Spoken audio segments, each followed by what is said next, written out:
Okay, so we've got the PowerPack together with the rear axle brackets. We've got the sprockets strung to the Gearbox Direct. No jack shaft on this guy. And that worked out pretty good. We're using the Yamaha Banshee Wolverine Nissan knockoff caliper on the right side of the PowerPack. And it's looking pretty good. I'm pretty happy with it. The adjuster's in.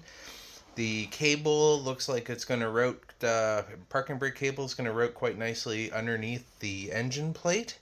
And there you go. That is the 212 PowerPack. And we also change out the J channel there, just because I like it when it's got this little ramp and skid plate kind of effect on the back. It just looks a lot sleeker. And you can put up to around a 9-inch sprocket on the back of this without worrying about it dragging below the frame, at least with this current bracket configuration. This rotor is 8 5/8, I think, and there's still plenty of clearance. There's probably 3/4 of an inch underneath there.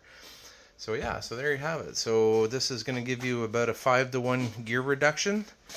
And that, if that's all you need and that meets your criteria, then you don't even need the jack shaft. However, if you want major gearing options, you can add the jack shaft. You're going to put your drivetrain on the right side of the PowerPack drive unit. And this guy is got the left mounted caliper, obviously. That is the Trailmaster Hammerhead bracket or caliper on another 220 millimeter rotor. And yeah, so this one's kind of the full jam. This has got the electric start, the jack shaft, and all that stuff. So many options for you and your PowerPack engine drive. Wait till we show you the IRS unit. That's going to be awesome. So there you have it.